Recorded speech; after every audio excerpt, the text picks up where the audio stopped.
Demi Allah saya katakan, rizki tidak akan berkurang. Maaf, kebanyakan perbuatan buruk terjadi bukan sekedar ada peluang melakukannya. Tapi persoalan yang paling penting adalah didasarkan pada cara berpikir yang tidak tepat. Ketika cara berpikirnya salah, maka muncul tindakan yang keliru dalam kehidupan. Orang-orang yang korupsi berpikir dengan korupsi itu bisa mendatangkan harta lebih banyak. Karena berpikirnya keliru. Karena dengan cara yang baik pun rizki akan datang.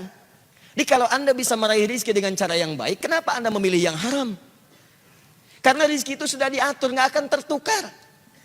Putri ada yang tertukar, putri yang tertukar sampai jadi sinetron. Menteri ada yang ditukar, tapi rizki nggak akan tertukar. Rizki Anda mustahil tertukar dengan orang lain, mustahil itu. Rizki kita itu sudah diatur. Yang belum teratur adalah surga kita semua. Jadi kalau Anda mencari rizki dengan cara yang halal, dia akan datang dan jumlahnya tidak akan berkurang. Demi Allah saya katakan, rizki tidak akan berkurang.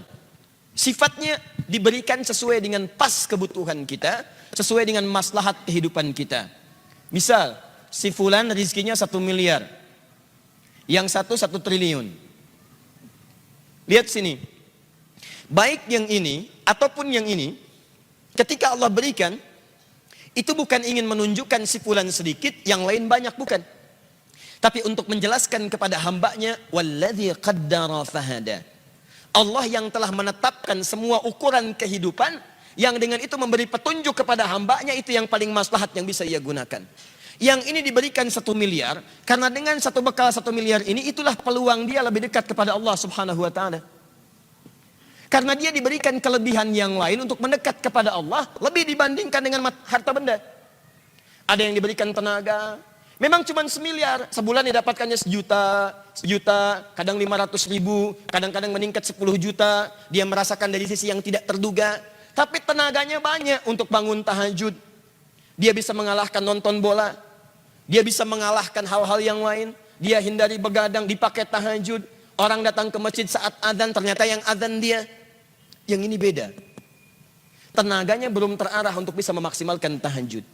Puasanya belum konsisten. Azan belum mampu dilakukan. Maka Allah berikan peluang untuk menyusul amalan yang lainnya dengan pendekatan harta benda. Diberikanlah kemudian kelebihan dibandingkan dengan yang ini dari sisi harta materinya.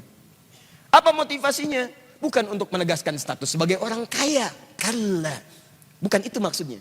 Kalau cuma kaya, Allah sudah tunjukkan di masa lalu. Ada yang lebih kaya, namanya Qorun. Qorun.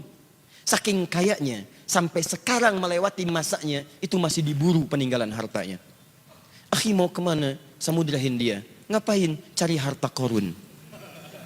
Yang dicari, harta karun. Dan belum pernah ditemukan ada orang mencari harta selain Qorun. Tidak ditemukan. Tapi Qorun salah jalan. Dia gunakan hartanya hanya untuk sekedar berbangga dan diabadikan kisah itu dalam Al-Quran bukan untuk menjadi kisah yang kemudian banyak dikenang dan disampaikan atau bahkan didongengkan.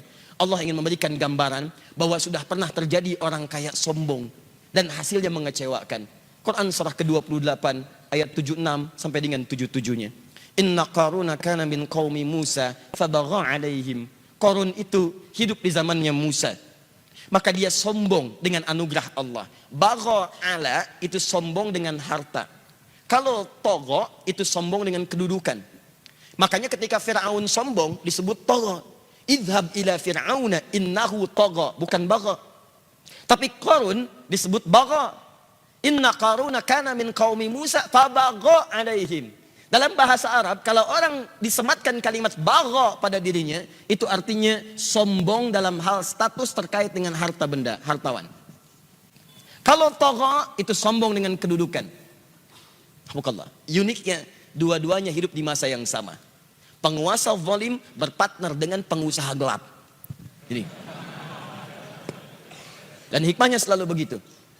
Oh, tapi yang paling menarik, dia sombong. Apa yang disombongkan? Wa inna mafatihahu latanu bil usbah. Sungguh kunci-kunci brankasnya saja. Brankas dia punya gudang. Antum sekarang brankas paling segini, brankas dia gudang. Kuncinya saja itu dipikul oleh bodyguardnya, betapa sulit dan beratnya. Jadi kalau dia jalan kemana-mana, yang dibawa itu cuma kunci brankasnya. Di belakang ada bodyguard. Ngangkat. Dan dia tunjukkan pada orang, ini saya nih. Ini kunci brankas saya. Masya Allah. Mau nyuri, nyuri aja. Ini aja ngambil kuncinya berat. Korun. Jalan seperti itu. Saya tanya pada Anda ya. Kalau Anda punya berangkas satu, kuncinya akan Anda publikasikan atau Anda sembunyikan? Saya belum pernah temukan ada orang beli berangkas satu, kemudian dia kuncinya dipublish. Ceklik, kunci berangkas saya. Cari masalah. Cari masalah. Jadi kalau Anda belum pernah sekaya Korun, nggak usah ikutan sombong. Tidak usah ikutan sombong. Anda telat. Telat, terlambat, kesiangan, kepagian, kemalaman. Dan keterlaluan. Karena apa yang Anda sombongkan lebih kecil dibandingkan apa yang dimiliki Korun yang Allah titipkan kepadanya. Jadi kalau harta Anda nggak seberapa dibandingkan Korun, nggak usah ikutan sombong. Anda ketinggalan. Kalau ada orang kaya lewat ITB sombong, berdiri di depan Anda, sampaikan, maaf Pak, Bapak telat. Selesai. Udah. Dihancurkan oleh Allah, fakhasafna, kami tenggelamkan semuanya dengan harta-hartanya. Tapi kemudian turun kaidah, wabtaghi fima atakallahu daral akhirah wa la tansa nasibaka minad dunya. Saya titipkan harta ini terlihat seperti lebih, tapi sesungguhnya kata Allah, harta ini saya titipkan untuk mencari kemuliaan akhirat yang tidak bisa kamu kejar dengan potensi yang lainnya. Jadi Anda pulang ke rumah, coba lihat titipan mana yang Allah titipkan kepada kita secara dominan.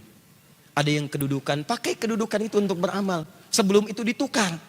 Karena kaidah kedudukan tidak abadi. Buka Quran surah ketiga, Ali Imran. Dari ayat 26 sampai 27-nya. Qulillahumma malikal mulki tu'til mulka man tasha wa tanzi'u mulka mimman tasha. Anda yang sekarang misalnya jadi rektor, ada yang misalnya bupati, wali kota, macam-macam. Sepanjang melekat kedudukan itu titipan. Supaya Anda bisa beramal dengan kedudukan itu. Sebab itu peluang, kalau sudah nggak ada lagi, peluang itu terhapus dari diri Anda.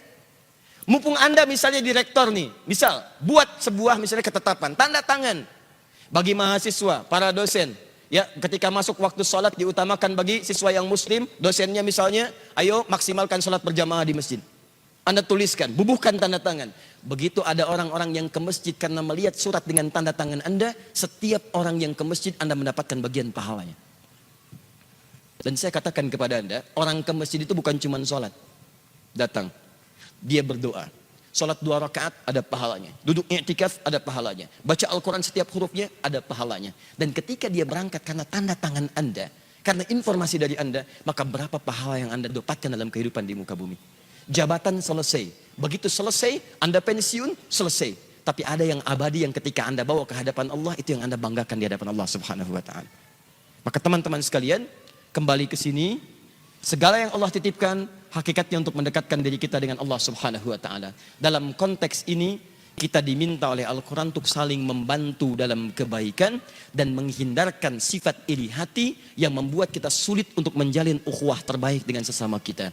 Wala taj'al fi qulubina ghillan lilladzina amanu. Nah, di antara cara untuk merekatkan ukhuwah satu dengan yang lainnya, maka Allah Subhanahu wa ta'ala menurunkan ayat-ayat, Nabi menyampaikan keterangan-keterangan hadis yang saking pentingnya ayat dan hadis ini, para ulama memberikan porsi pembahasan tersendiri. Namun sayangnya ada ungkapan-ungkapan kekinian yang bahkan menggugurkan semua petunjuk ayat dan hadis itu, sehingga banyak orang salah dalam cara berpikir dan mengambil kesimpulan. Itu yang coba kita luruskan, kita turunkan ayatnya, kita keluarkan hadisnya, dan kita bahas kemudian ungkapan-ungkapannya, sehingga kita bisa jawab dengan pendekatan logika, pendekatan juga dalil dan nas-nas terkait yang disampaikan oleh Al-Quran dan hadis Nabi SAW. Sepakat sampai sini?